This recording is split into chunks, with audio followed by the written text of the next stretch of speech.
What's going on, guys? My name's Theoatrix, and today I'm bringing episode 4 of Oldschool Runescape tips and tricks, and this is a series where I talk about the little things in Oldschool Runescape which can really improve your quality of life within the game. Now, the first tip of today's video is for fishing, and let me quickly disclaim that this isn't going to be helpful for 3-tick fishing, but it is very helpful for AFK fishing.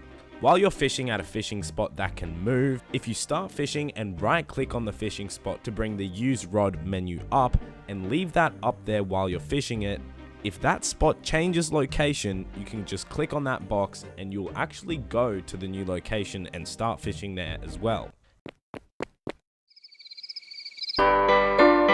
Now, if you're thinking of starting an Ironman and don't really know which type of Ironman to choose, there's a few things that you can do to kind of try them out. If you want to try out being an ultimate Ironman, but later down the track don't feel so motivated to be ultimate, you can actually change your Ironman status from ultimate to regular Ironman, as long as you don't set your status to permanent.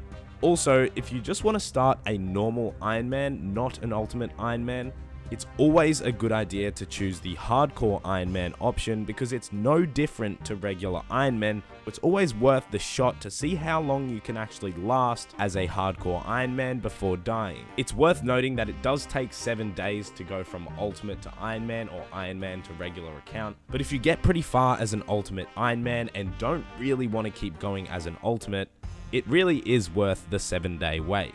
Now, on the topic of Ironman, as a new members Ironman, you can actually use the minigame teleport to Castle Wars to really easily get to Yanil, Ardoin, or the Ogre area. Another cool feature of the minigame teleports is teleporting to Port Sarim, which can be really tricky on lower level accounts, but if you're level 40 combat, you can use the pest control minigame teleport and take the ship straight to Port Sarim.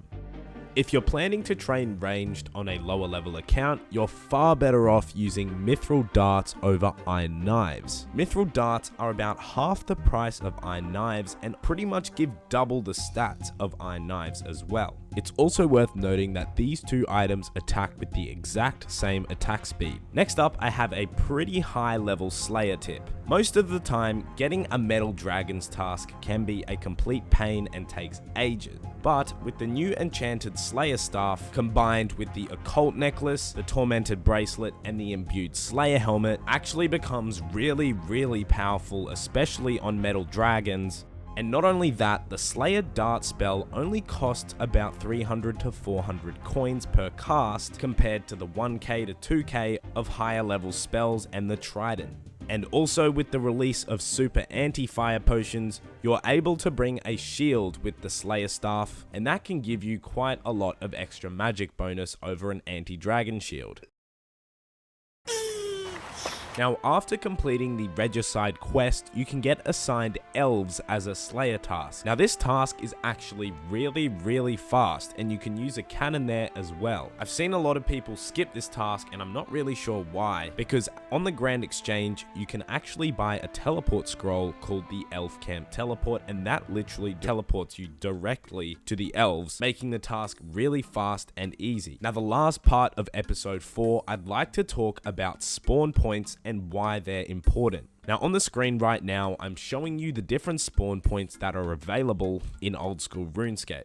Now, there are certain cases in the game where your spawn point in particular becomes pretty important with how you play. For example, if you're suiciding at a boss and dropping food, a spawn closer to a bank can be helpful to speed up trips, or perhaps if you're PKing, a faster banking time can be a lot handier in a lot of cases, especially if there's a double death and you need to run back to where the fight was to get your items back. Aww. So in general, having a closer spawn point to a bank is way more convenient, and it makes it a lot less stressful in quite a few situations, especially when you're trying to get your items back. And just to point out, Christilia is the Slayer Master that is in the Edgeville jail, and paying her 5 mil changes your spawn point to Edgeville, but if you change back from this Edgeville spawn point to another spawn point, that 5 mil actually stays in place and you don't have to pay it again. Anyways guys, I hope you enjoyed today's Oldschool Runescape tips and tricks video.